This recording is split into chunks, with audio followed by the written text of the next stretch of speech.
Hi everyone, I'm Chris Manon, a faculty member here in the Center for Imaging Science, and thank you for the great turnout. And today it's my pleasure to introduce Dr. Aaron Courville. Dr. Courville is an assistant professor in the Department of Computer Science and Operations Research at the University of Montreal, and a member of MILA, which is like a world-famous kind of deep learning, machine learning group. He's been extremely active in advancing the development of deep learning models, and a lot of his work has dealt with both applying it to problems of computer vision, but also how do you extend beyond computer vision to integrate other modalities. He's also the author of the book Deep Learning with Yoshua Bengio and Ian Goodfellow, and if you know about, this is like the de facto book for the field. It's the book I use in my class. So he's got a lot of accolades for that contribution. And he's also one of the co-creators of generative adversarial networks, which are probably the hottest topic in artificial intelligence in 2017. Just today I was sent some things where somebody was using them to put words in Obama's mouth and generate it, and looks very nice. So, are they actually using GANs? Supposedly, I looked up how they did it, and they said they used this off-the-shelf. I don't know. We can talk. I'll send you the stuff. My understanding was they used GANs. And maybe they did use true GANs. I don't know. It sounded like they did. Anyways, with that, I think you're in for a real treat. So without further ado, let's welcome Dr. Courville.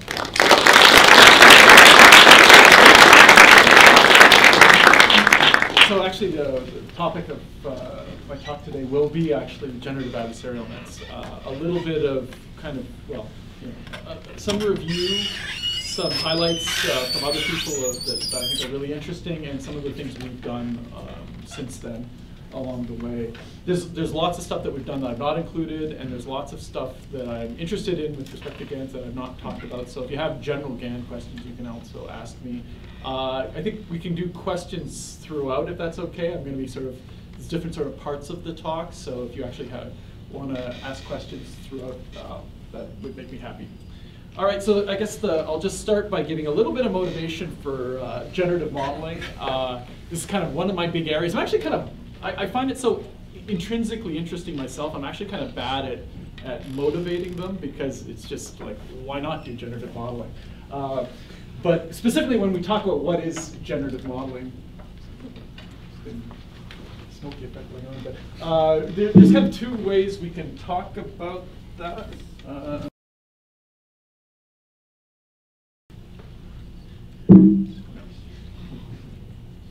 Can we limit the sound so that I can use my laser pointer? How do I do that? We can mute it. Ah. Do it? That seems to do it, yeah. Oh, it's so tiny against the big screen. I don't even know if you guys see that. Beautiful screen, by the way. So you can think of generative modeling as serving kind of two different functions. One of them is you can use them for density estimation. In this case, you're sort of think of having a set of points here, and you want to learn some distribution that's going to somehow capture some statistics of that set of points. And then you can use this distribution for other things.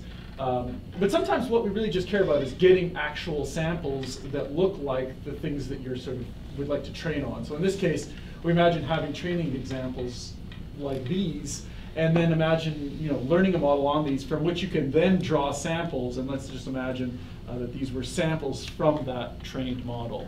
Now, when I took this from Ian, actually, and at the time it was kind of funny because there was no model that could produce anything near this kind of quality, so these are obviously not actual generated from a model. But nowadays, it actually we've gotten to a point where it's possible that we could generate things that look like that, which is a pretty remarkable progress in a relatively small amount of time. So, applications of generative models. Well, one that I like is actually machine translation. This is a classic example where we use generative modeling on the output. So the important part here is that if we have a structured output, modeling that kind of statistical structure in the output is actually a role for a generative model. So in some cases, what they actually use here is more like this kind of density model, and they use it to actually score different potential outputs. And then they just pick the one that has the highest likelihood in this case. But they can also use it for other things. This is a kind of a bit of an outlier of reasons why we might want to use generative models. It's actually outlier detection. So, in deep learning, we often learn classifiers, and convolutional neural nets, for example, are pretty good at learning classifiers. But you could end up with a situation where you learn to be able to distinguish cars from wheelchairs. Let's say you're doing an autonomous vehicle, and that making that distinction is important. But you could end up with something like this, right? What is this? Is this a car? Is this a wheelchair? It's not clear. You want to be able to identify this as an outlier, maybe treat it as something separate, so that your model just doesn't make some sort of a mistake of assumption that it's going to be treated as a car or as a wheelchair. So this is actually something we've worked on. I'm a bit skeptical about the viability. I don't think our generative models, as much progress as we've made in recent years, we're still actually pretty far from being able to do things like this very well. And so if you're interested in that, we can talk about it after. This is, I guess, one of my favorite applications of generative models, and where I think we're going to see, in fact, people have been working on this for a while, and including ourselves, but it's an area where I think we're going to see a lot of application. So this is what we call sim to real. This is probably something you might have heard about if you're sort of in this space. So this is a setting where you imagine that you have a simulator of a robotic environment, and then you have a real robot. So doing things like reinforcement learning in the simulation is relatively cheap. It works much faster, so it's viable to do real RL in this kind of setting. It is not particularly viable in a real robot setting to do enough of the repetitions necessary to do RL. The problem is that if you were to actually train using RL a policy, let's say, in this simulation environment, and then just transfer that policy to the real robot, usually it's not going to work very well. And the reason for that is because the simulation is just not high enough fidelity. So the one question is, well, can we use generative modeling to sort of augment the simulator in order to make a better generative model, and that would allow us to do that kind of transfer from simulation to real? We'll come back to this point a little bit later. So generative modeling is something I'm interested in. There's actually a few different kinds of generative modeling, but roughly I break them down into two different categories. One of them being what I call latent variable generative models, and that's sort of described by this picture here. The other kind is something we call autoregressive generative models. And this is one where you don't sort of imagine that you have these latent variables, but instead you're sort of predicting one element of the input, or let's say the output, if it's a generative model, at a time, conditioned on all of the other elements. But when we do latent variable modeling, what we imagine is that we have some latent factors in the world. Like, say, for example, we're modeling faces. If we're modeling faces, then we can imagine these kinds of factors as being, the gender of the person we're modeling, the age of the person we're modeling, their hairstyle, their hair color, whether they're smiling or not. These are all sort of the latent factors that you can imagine being represented in some simple distribution here. Right? There's not going to be sort of that many of them in some sense. So you can imagine this as being relatively low dimensional and maybe simply structured. But then we're going to have this generative model, which takes this latent representation and projects it into, if we're talking about images of faces, into pixel space, which can be very, very high dimensional here. Like some examples I'm going to show you later are 1,000 by 1,000, so 1,000,000 pixels we're talking about. So this is a very richly structured surface now. And so we take this relatively simple distribution in this relatively small dimension, and we project this into a very high dimensional what forms essentially manifold in this very high dimensional space. And this has kind of been the goal of latent variable generative modeling for a long time, is to learn these kinds of models.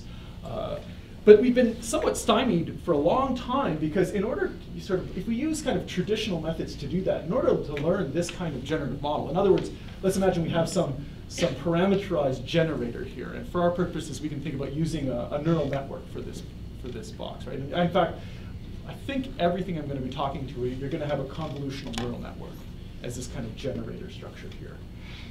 In order to learn this kind of model in a typical maximum likelihood setting, we would need to learn to do the opposite. We would need to have an inference mechanism in order to recover pairs of examples, in other words, other latent variables that correspond to each of your observed instances of X here. So these would be the images of faces, and we would need to infer the latent variables that go with it, just to train the model, right? Or at least a distribution over these.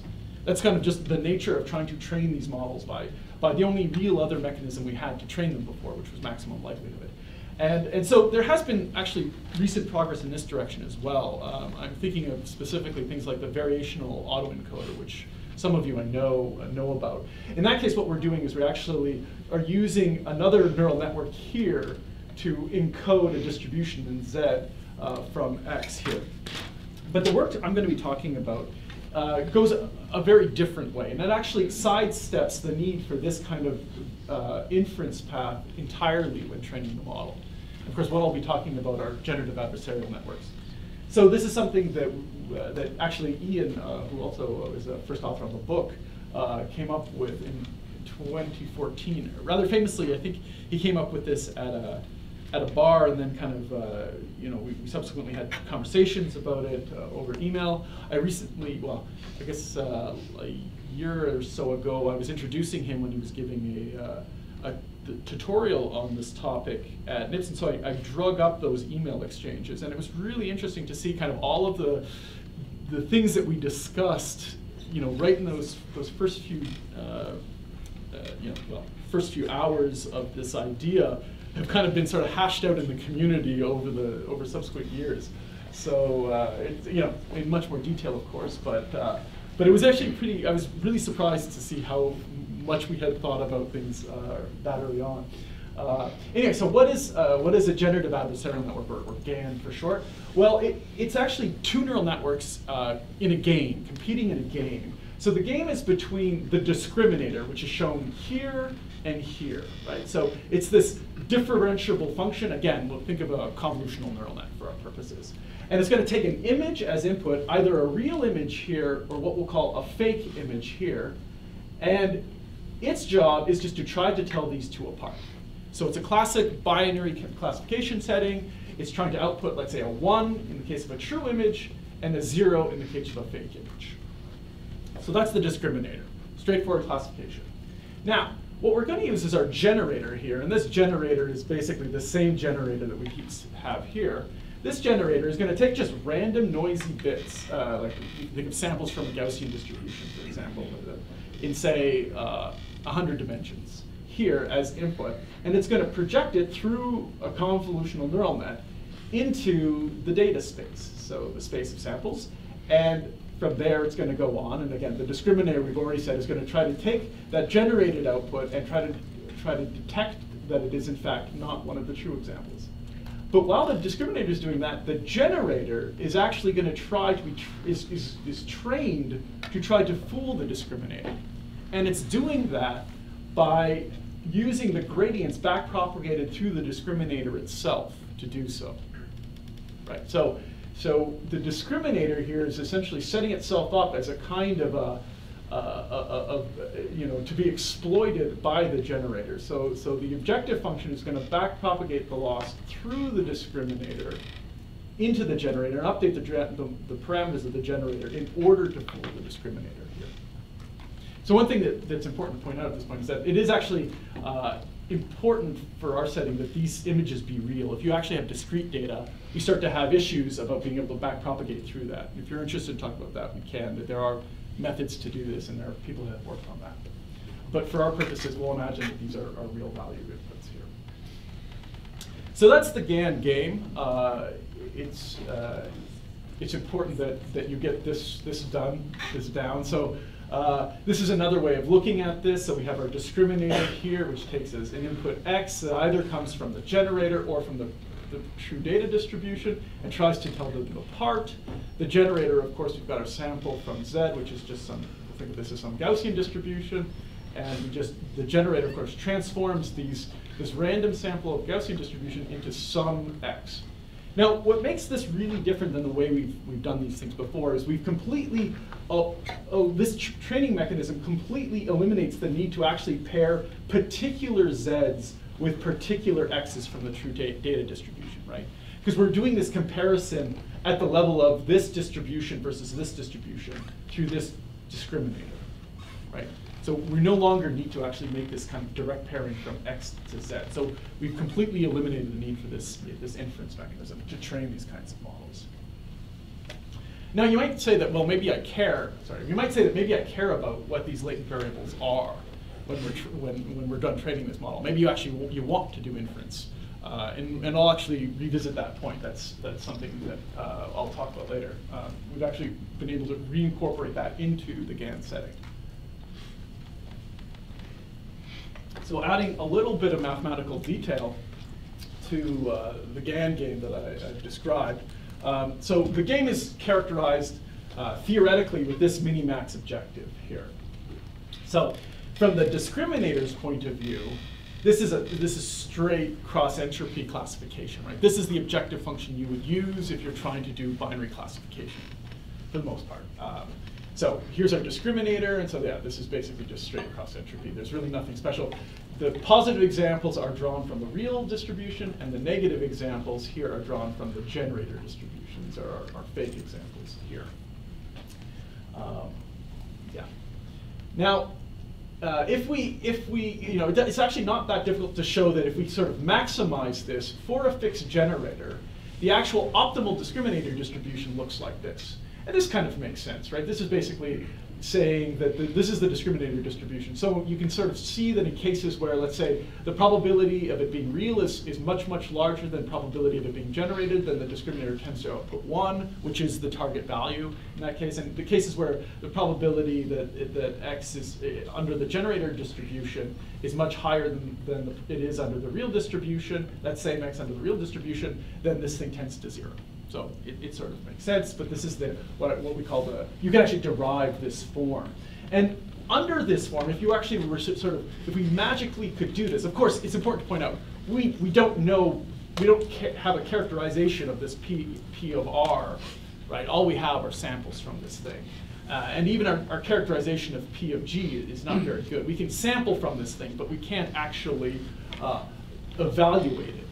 Under these GANs. So we really don't have this kind of this does not give us a solution to find the discriminator. This is sort of a theoretical statement of what it is. In practice, what we're doing is what I described earlier, which is we're training this discriminator, and we're just parameterized with a convolutional network, as opposed to it being kind of non-parametric under this kind of setting. But nevertheless, if we were to use this kind of non-parametric discriminator, what we can show is that the generator actually minimizes this, what's called the Jensen-Shannon divergence between PR and PG, which is kind of just this symmetrized version of the KL divergence, which is often used to sort of compare two distributions.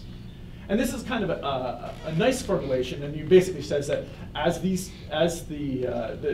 you can see it achieves its minimum when these two distributions actually match, which is a nice and satisfying result. Something I'll not be getting into is there's actually a lot of theoretical work on sort of expanding these sort of theoretical ideas about GANs and thinking how we can actually come up with what I would consider a better way of thinking about GANs than we have here. At least something that's much closer to how GANs work in practice. So again, I'm thinking now of things like the Wasserstein GAN, which is some work that I'm actually a big fan of. So anyway, this is the theoretical result presented in the original paper. But if you want to talk about that kind of stuff, I'd be very happy to. So now, if we were to actually use this kind of objective in training our GAN, we end up with a problem. And the problem is that if we look at this objective from a point of view of the generator, so in GANs we have this issue that usually these, by the way, these things are sort of famously tricky to train. Any of you who have had some experience training these things, I don't have to tell you that. But if you use this kind of formulation, they are especially so. And the reason is because typically the discriminator kind of wins this competition between the two. You typically see accuracies on the discriminator side, somewhere between 70 and 95. But once it gets above 95, you actually start running into trouble. But the issue that comes in for this formulation is that if this thing gets close to 0, which is the target value, right, This will when the discriminator starts to win this game, this thing will get close to 0. And what you can see is that actually the gradient here with respect to x will actually tend to 0, which means that the gradient signal that the generator receives when it's backpropagated through the discriminator tends to 0, which is a problem, right? This actually will kill learning for our generator. So in practice, we actually don't use this objective function, even though our theory is basically supported by it. In practice, what we use is something different. We use this kind of objective function. So we still maximize our discriminator according to the binary cross entropy. That's the same as we saw before. But rather than minimizing this function with respect to PG, and again, the way that would work is it's essentially through this x tilde. We backpropagate through x tilde. And since x tilde is drawn from this distribution, it enters into affecting these parameters through that value. But instead of doing that, what we do instead is maximize this quantity. And again, same thing, we're backpropagating through this x tilde here. That's how we're getting an influence of the parameters here. And so instead of minimizing this quantity, we're maximizing this quantity. And this doesn't have that same sort of saturating issue when the discriminator gets good. Actually, it has kind of the opposite problem in that you can actually see here that as d tends to 0, the gradient here actually goes unstable. It gets larger and larger as it tends to 0. So we still end up having some problems in training, but at least as the gradient gets larger, it gives the generator a chance to catch up to the discriminator. So this dynamic game is a little bit more stable in that setting. But it still doesn't completely solve this issue. So again, a lot of the attention and work that has gone into GANs, a lot of it is on the theoretical side, on understanding these things from a theoretical perspective. An awful lot of it is in trying to improve the stability of these games. How to train these things, how to train them in a more stable way. This is the kinds of results we published in the original paper. So we ran it on MNIST, of course. And over here, this is on the CFAR10 data set. So this is basically postage-size natural images. It's as close as MNIST as we could get with natural images. There's 10 categories. Half of them are natural things, like I think frogs, dogs, deer, and some other things, birds, I guess, and half of them are things like trucks, cars, planes, boats, and yeah, something else. What I'm showing you, the videos that you're seeing, are actually smooth transformations in Z space, this latent variable space, projected through our generator into the image space.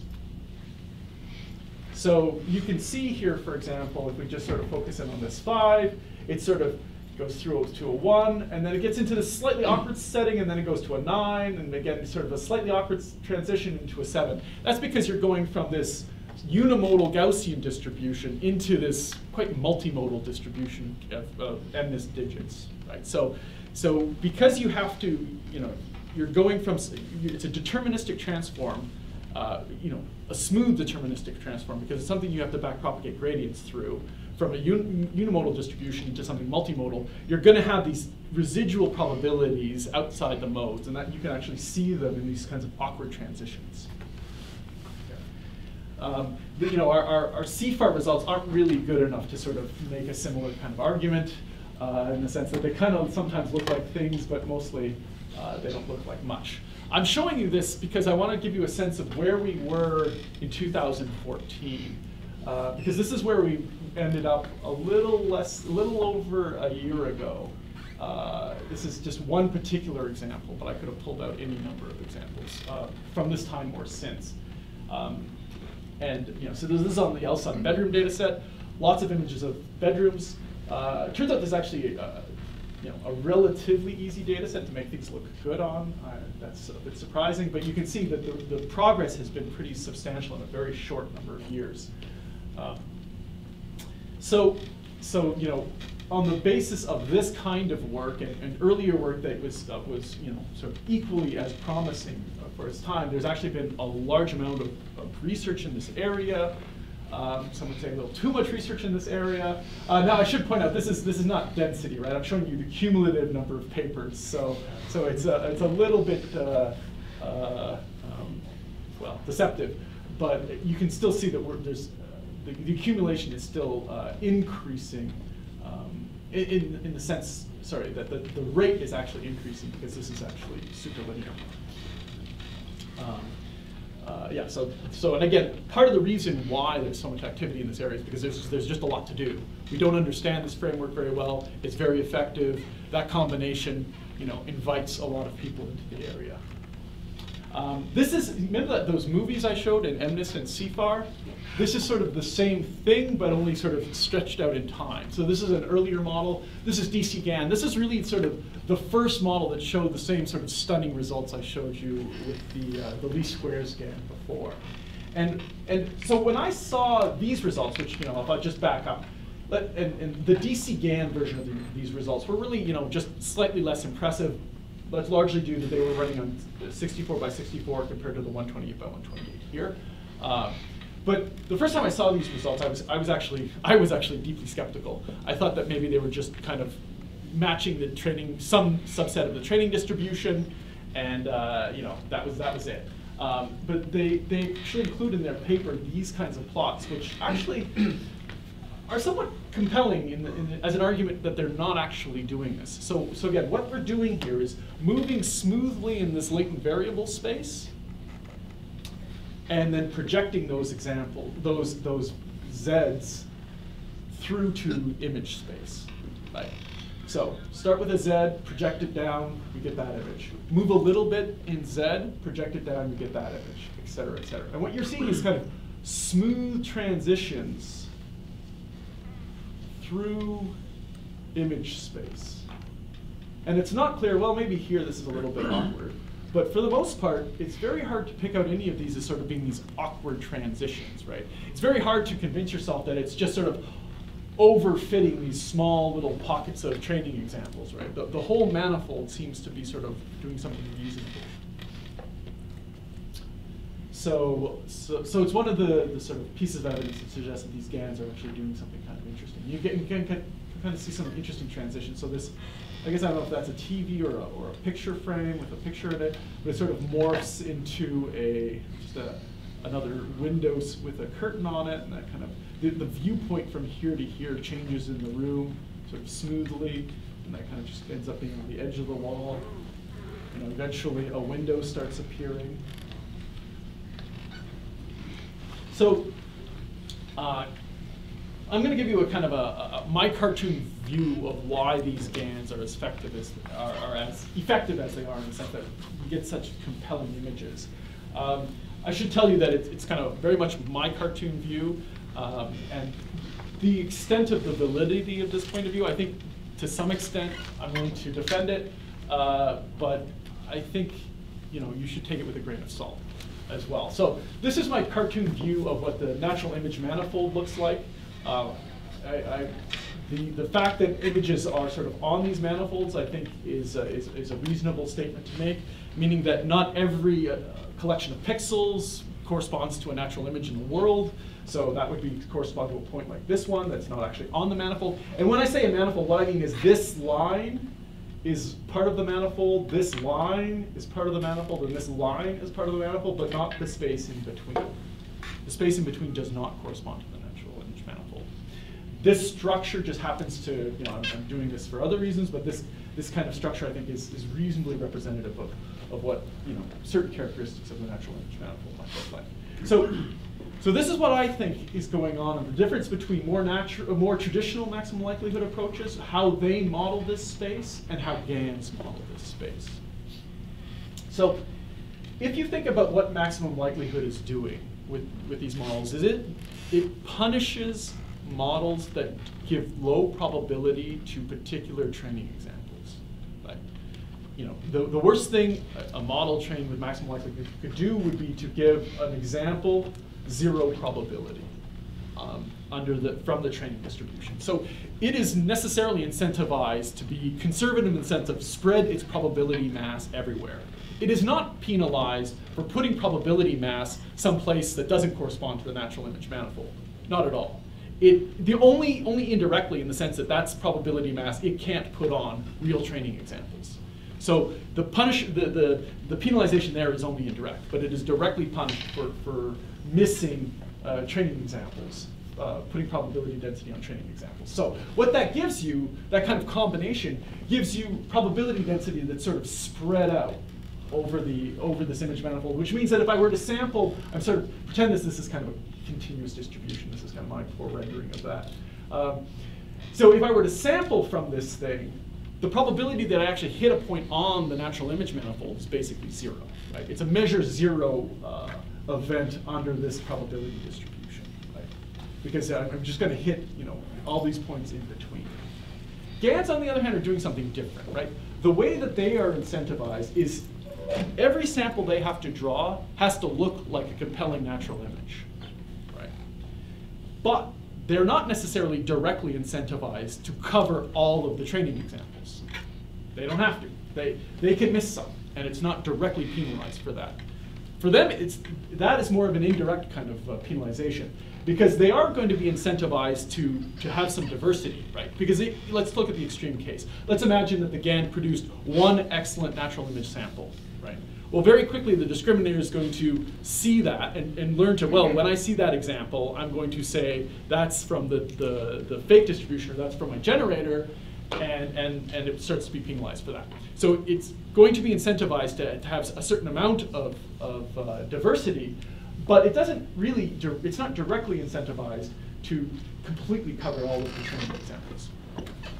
So this is kind of how I imagine that they use their, say, relatively limited amount of capacity compared to the complexity of the manifold that they're trying to model. They use it quite differently, right? So I think that's an important point. It's not that these models are magically more effective or have a lot more capacity. They're just using it in very different ways. All right, so that's actually kind of all I'm going to say on the topic of sort of GANs in general. Maybe now would be, if you guys have questions, now would be a good time. Yeah? Could you just clarify, how do I go from the meaning of one line to the next, say on the right-hand side? Yeah, these are, yeah. Is that one distribution of images, or? This is, think of these things as, if we imagine that the natural image manifold, which is not a statement I'm prepared to defend, but let's imagine that it's connected, it's completely connected, then you can imagine that connection happening kind of off screen here, right? So these are just different folds of the natural image manifold that happen to correspond to be close to one another. All right, so then why can't you jump from one to the next? Oh, why can't the GAN? Yeah. It could model both. What I'm trying to represent here is that this, I'm sort of saying that this model and this model have, similar capacity, right? If this one had sort of, you could imagine it had all three, but then that model, I would argue, looks like it has more capacity than this one. Any other questions for now? Yep. It's a little hard time visualizing what the Z space is. Can you explain that a little bit more? Yeah, good question. So if we go back, what is Z space? So it's actually it's in some sense it makes a lot of sense that it's hard to visualize it because it's an abstract space. What gives it in our particular case of GANs, what gives it meaning is the training of G. Right, so initially, let's say with any naive G, there is literally there's not going to be any direct connection between our data space here and Z. So it's as we train G here, that's going to sort of evolve an interpretation of Z. I'm going to give you some examples of this in a little while. Is it fair to kind of compare it to just like an abstract, like high-level feature space? Or yes. Yes, yeah, I think you can think of it that way. It has particular properties that are a little bit different than maybe the kind of feature space you're thinking about. I think we're going to explore some of these ideas a little bit later, so it'll be much more concrete in that case, I think. Yeah. Any other questions for now? If not, what I thought I'd do right now is just kind of tell you where we're at and kind of what I think is kind of the state of the art, and this changes all the time. Wait, is that right? Oh, no. First I'm going to talk about actually something else. I got my order wrong. We'll talk about state of the arts, where we're at in the state of the art case in a bit. Yeah, okay. I'm going to have to speed up a little bit. I realize I'm running quite short on time. So now I'm going to talk about incorporating inference into this adversarial framework. Okay, so sometimes we actually care about doing this, right? So in this case of the question we had, right? So let's say, how do we think about having meaning in this Z space? We start with X. Can we actually infer Z and see what these Z are? Right? So one of the main motivations we had with this work was actually to start doing those kinds of queries for models, for these kinds of GAN models. So I should point out this model was actually essentially 2 papers that came out at the same time. One of them is ours, we call it ALI. BiGAN is the other one from Berkeley, and it's essentially, with subtle distinctions between them, they are essentially exactly the same model, remarkably so, actually. Both of them were rejected from NIPS and accepted to iClear, as it happens. But the results I'll be showing are actually more of an extension of this work onto a hierarchical version. So the idea here is basically we're going to play exactly the same kind of GAN-like adversarial game, but with joint probability distribution. So instead of just putting that GAN over X, we're going to do it over the joint between X and Z. So we're incorporating our latent variables into the GAN game. So this is the data distribution here. This is our prior distribution here. But we're really looking at comparing both of them. So the way to see that is this way. So we've got our encode now. So our traditional GAN setup, if we remember, had just X over here, and over here we've got our typical GAN generator, which I'm calling the decoder now. But this is just our original GAN generator that started with some Z with some simple distribution. Again, we think this as a Gaussian distribution, which we're going to call our prior distribution in this case, and this just generates our X. And over here now, though, instead of just having X distribution for the data distribution, we're actually going to include an encoder. This is just a different model now, an encoder, which actually gives us values of Z. And now we're giving both X and Z to the discriminator. And the discriminator is going to try to use both of these to distinguish, did this pair come from the decoder side, or did it come from the encoder side? And that's the setup. Okay, so now it can actually use the latent variables to try to distinguish between them. Right. So this is actually a very simple setting, but it's actually worth showing you that this is also going to show you just how complicated these things are. GANs are complicated. These kinds of ALI models are even more complicated to train. So this is a setup where the model just has to learn an identity function. So the X distribution is just uniform, just a standard normal distribution. The decoder distribution, so the Z distribution, is the same thing. And we're just learning a simple neural network that's going to try to map from one to the other in the encoder side, which is the blue line here, and the red line here is the decoder side. So they start with the parameters of the model are 0, so that's why the encoder side it's like this, because it's fixed by the sample distribution here, the X. So that's Gaussian in this, but the projection onto Z is 0, and the opposite here. So the distribution is Gaussian in Z, but X is 0. And so the game for them is to try to line up right on top of one another, to make them hard to distinguish. And this is just the surface of our energy function. So this is, up here, basically, is our discriminator. And you're going to watch training happen now. So again, these guys are trying to line up, but now you've got all these moving pieces, right? We've got the generator that's moving around, the discriminator that's moving around, and the two generators, effectively, the encoder, the decoder, and the discriminator that's trying to tell them apart. So even for a simple example, this is actually not so simple to train, but you can see it kind of converges to something. I think it will eventually get there. And it basically learns to match the distribution it's supposed to hit. So basically, it's able to achieve it. Sort of, yeah, gets there. Anyway, trust me, it gets there. Because we're basically just casting this joint probability problem, matching these joint probabilities into the GAN game, we have the same theoretical results, which is to say that we have this Jensen-Shannon divergence under the optimal discriminator between this joint probability distribution.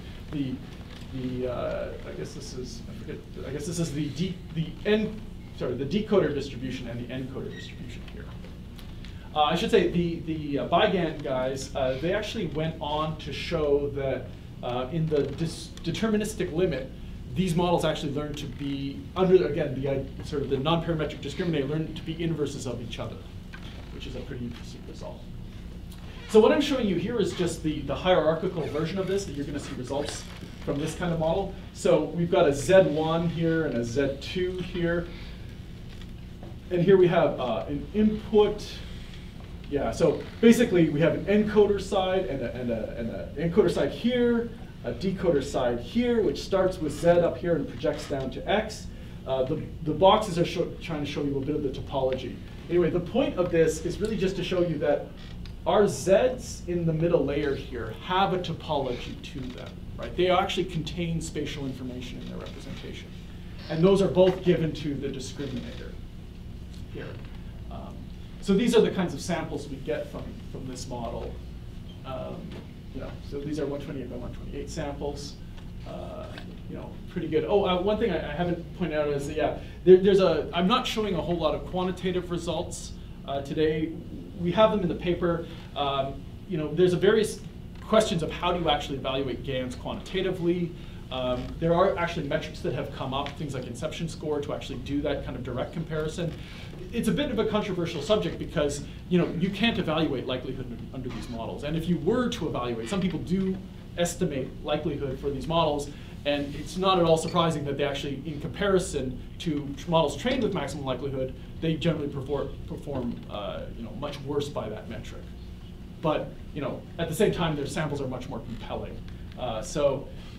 Yeah, and another way we compare these models is their use in sort of side tasks like semi-supervised learning. So some of the best semi-supervised learning models I know are actually supported by these kinds of GAN generators. So this is an issue that I'm just not getting into in this talk, but it's important for me to point out. Here, what I'm showing you is there's a question. So this model, there's no reconstruction going on in this model directly. It is not trained to do any reconstruction.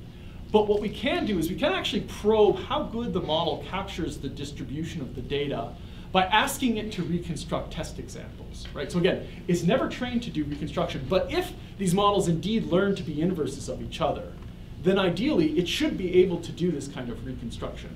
Now there's a bit of a problem in that there's like an information gap, and that if I start with a high dimensional image and then I compress it to a very small Z and then re-expand it into another high dimensional image, I shouldn't imagine that that's going to correspond very well. And that's essentially the kind of thing we see here, that if I reconstruct only given this high level vector Z here, this is the reconstruction we see. So the odd columns are true data examples and the even columns are their kind of corresponding reconstructions. It sort of gets the gist, but it's hardly pixel level accurate. Over here, what I'm showing you is if we give it that sort of interstitial or intermediate latent variables as well. So I'm giving it more detail.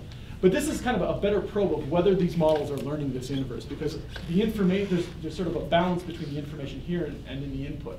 And what we can see is it actually does a pretty decent job. It's not perfect. There's still distortions in the image. But given that it's never trained to do reconstruction, it actually does a halfway decent job of it.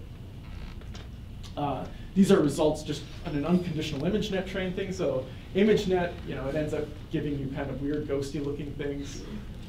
Some things are actually remarkably accurate. That's kind of funny.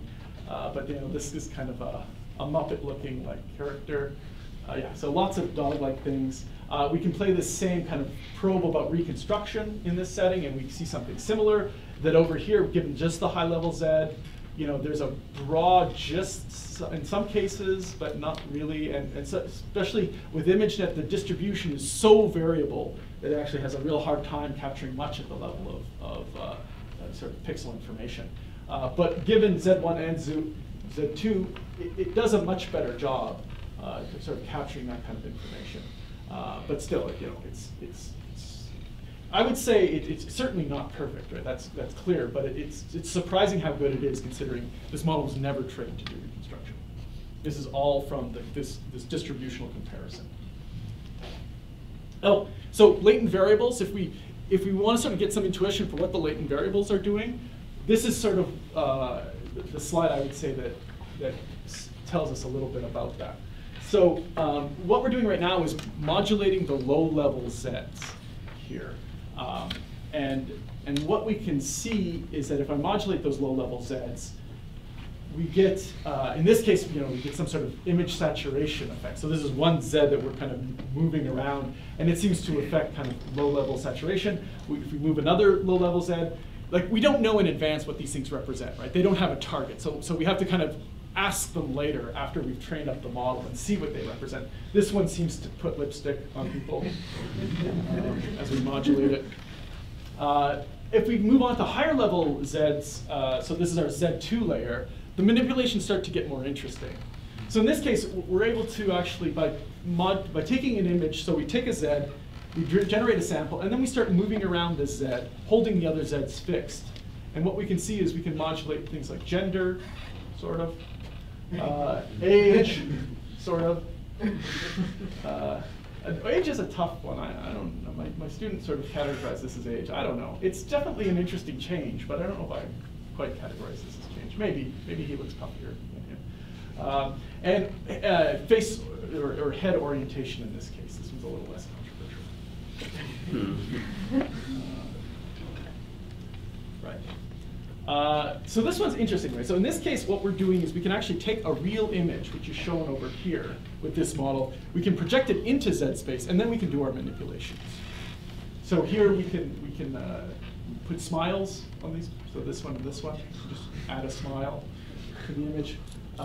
We can change her hair color just by manipulating these latent variables. And him, again, this is our age vector, so we can make him older, which apparently sort of gives him glasses too. So I've actually run pretty much out of time. We want to end at like 4:30, but yeah, we want to leave some time for questions. Yeah. So what I'm going to do is I'm actually going to just stop right after this section, which is perfect, because this is going to talk about where we are now in terms of state of the art. So many of you have probably seen this, but this is kind of the state of the art of the kinds of models we're at. So we're able to generate, we as a community, I should say, this is not our result, 128 by 128 models. And these are the kinds of things that you can generate. So I find these spectacular in the sense that, for the most part, many of these would pass my Turing test on whether or not they correspond to real people or not. The way they do this is actually this is, by the way, work from NVIDIA. The way they do this is they do a kind of a curriculum strategy where they train low-level versions of this model with a small model, and then they gradually add layers to both the generator side and the discriminator side as they increase the resolution of this model. And by so doing, they eventually build up to these very, very high-dimensional images. Training GANs on very high-dimensional images is actually very complicated. And this is the first model that's really been able to do this on this size, at this size, in this kind of a way. So the kinds of things that they're able to do, these again are conditional generations from that same sort of architecture. In this case, they're using the Ale-Sun data set. So those bedroom scenes were from this data set, where they're just trained on a bunch of them. And they're conditional in the sense that you're telling both the generator and the discriminator, this is going to be a generation of a horse. And so then you can ask the generator to give you generations of horses, and this is what it gives you. Pretty stunning. It hasn't quite figured out what part to put the head on yet. If you zoom in, this one's actually pretty disturbing. There doesn't seem to be an eye on that horse, and the ears are a little bit wrong. So at this point, the images are so sort of photorealistic that these kinds of errors tend to get pretty creepy. It also doesn't quite understand how spokes work. It doesn't quite get them quite right. But for the most part, the results are pretty stunning. I guess this is kind of work that we were going to build on top of, but it's worth you guys knowing about CycleGAN for those that don't. So I'm just going to introduce this. It has problems, and what I was going to talk about after this was our attempt to fix these problems, but we don't really have, that's not as important as you guys just knowing about what the basic idea is. So CycleGAN is interesting. It basically it learns basically from a completely unpaired data to map from one domain to another domain. And the way it does that is by using these kinds of generative adversarial models. So imagine you have data in domain X, right?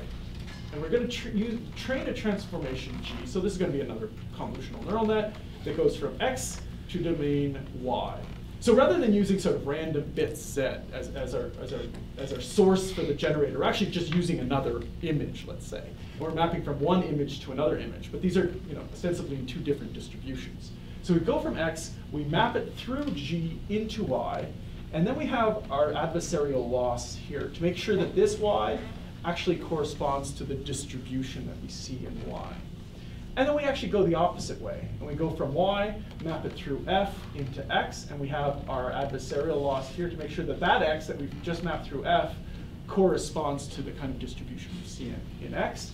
And they add one more thing to this, which is this what they call a cycle consistency loss, which they go from X, map it through G to Y, then they take that Y, map it through F to X, and they do this L1 reconstruction that goes from X, that matches this X hat here, back to X. And then when they back propagate that loss, both through F and through G. And then they do, in the other direction, the same thing. So they take this Y, map it through to X, and then through to Y hat, and then compare it to the original Y here through an L1 reconstruction error, and then back propagate that through G and through F. And so they do this, and again, with completely unpaired data, this is the kind of results they get. So, for example, they just take pictures of zebras, take pictures of horses, and they learn these kinds of transformations. So, when I saw this, I got pretty excited because it felt to me like from purely unsupervised data, they were learning something kind of semantic about the world, right? They were learning about the structure that these are, in fact, the same sorts of things as these. And I think there is some level of that going on, and I do think it's actually worth studying. Now, in subsequent work, we found that, it's not quite as, say, pretty as this picture would present, but I do think, so we're working on this kind of thing now. And I think, so I'll just say that the problems, so where we see the potential for this kind of thing and where it's already showing up in the literature is for this kind of problem, right? Like let's say you want to learn in your simulation environment a policy that's based on visual input, right?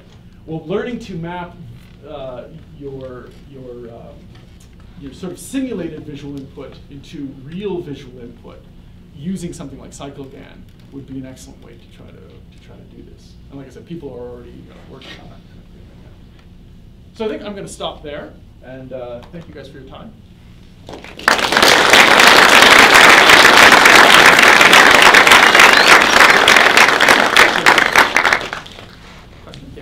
So you gave us the impression that you could learn something about these latent variables by looking at the middle layers, and you pointed out a few like age and lipstick. I wonder how many latent variables did you inspect and throw away before you found age and lipstick? Good question.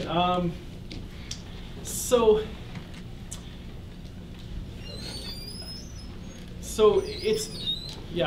there's a couple things.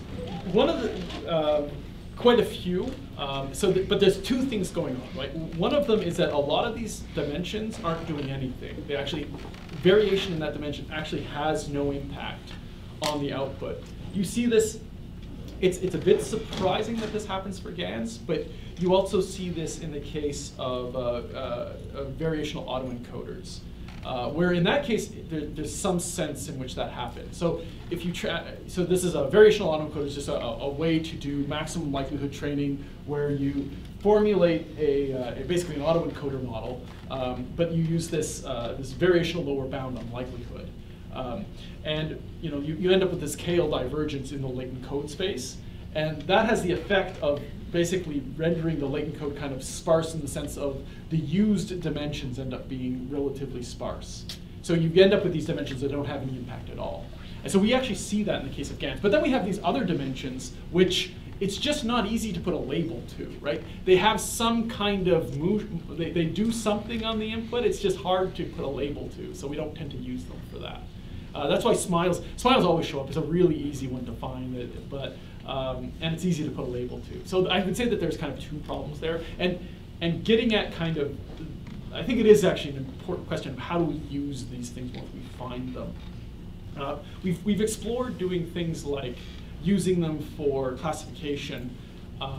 That works, except there's more effective methods out there than just kind of putting a classifier on Z and just going with that. So, like I said, it works. It's just not nearly the most effective way to use GAN-like models to train in that kind of setting. Thanks. Thanks. The question? Yeah. Yeah. As input, as you said, for GANs, for generator, it's random noise.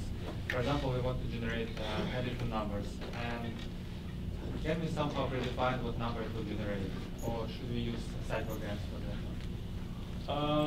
I mean, like, I want to generate 7, like number 7. You want to generate a 7? Yes. Am I allowed to use labels to? You kind of have to let me use labels to do that, right? Yeah, Because you have an idea of what.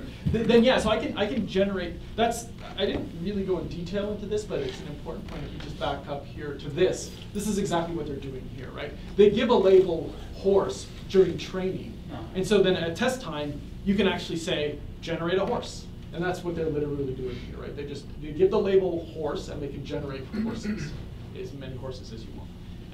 So it's easy enough actually to make that work. There's different ways, sort of more or less effective ways in terms of how do you give that conditioning information. But broad stroke is you give it, as long as you give it to both the discriminator and the generator, it will do what you want it to do. And the generators are typically much more effective if you give it that kind of label information, because it tends to not have to model sort of anything in between these things. So yeah, it tends to be much more effective whenever you can give that information. Okay. Problem? Another question?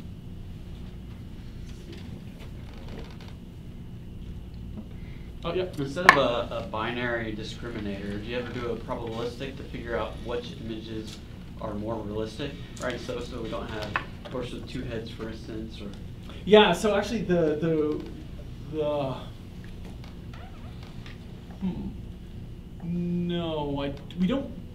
I don't know of anybody doing that. I don't like.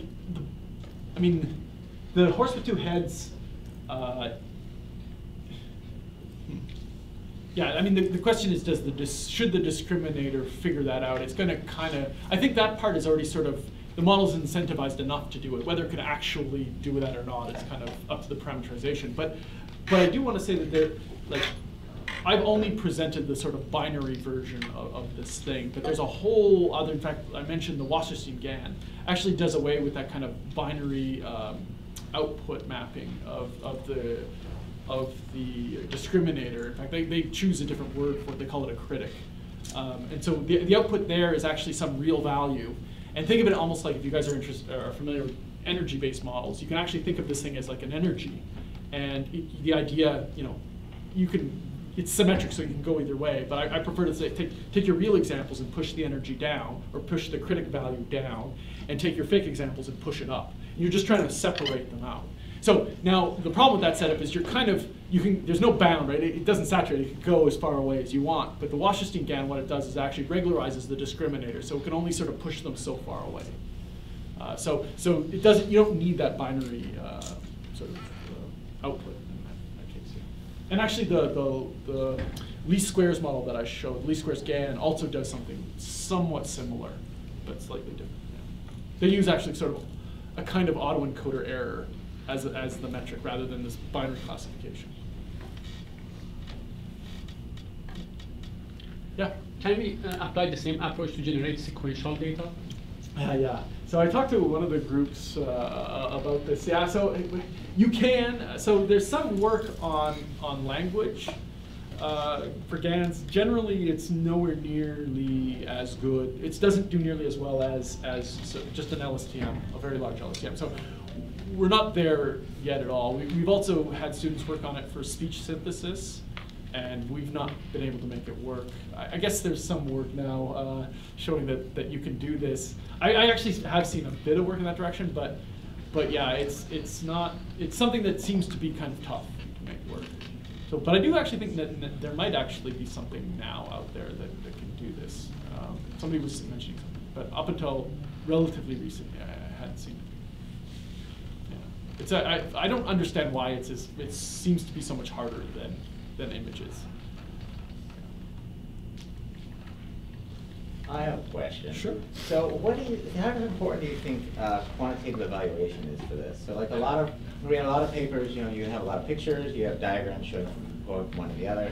But then, we don't really, I assume we don't really have, unless something's changed, like really good quantitative. There's lots of pictures and there's sort of like cherry picking going on. Yeah, well, actually, it's interesting. Yeah, so I guess I should point out I can't really control the results out of these ones. All of the results that I showed from my group here, these are not cherry-picked results in the sense of we literally just we train the model and then we say, okay, now generate this block and that's it.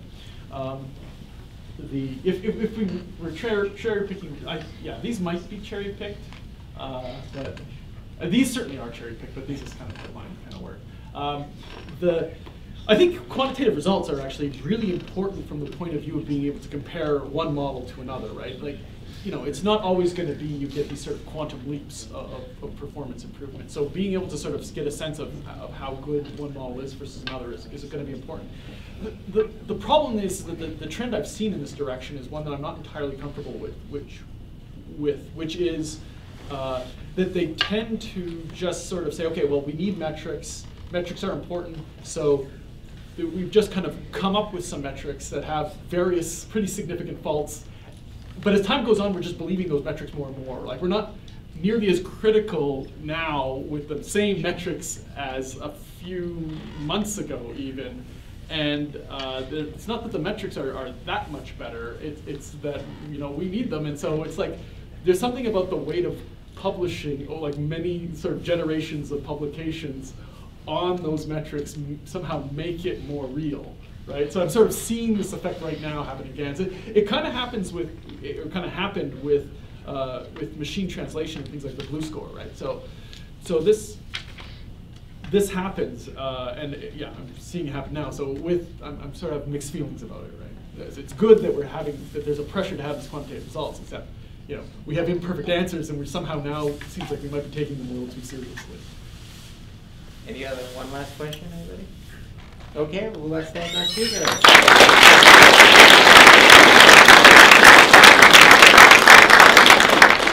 There's a reception outside. I don't think they're prepared for this many people.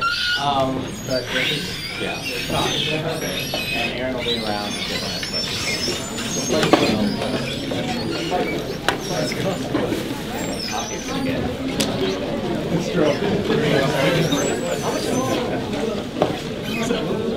I realized that I took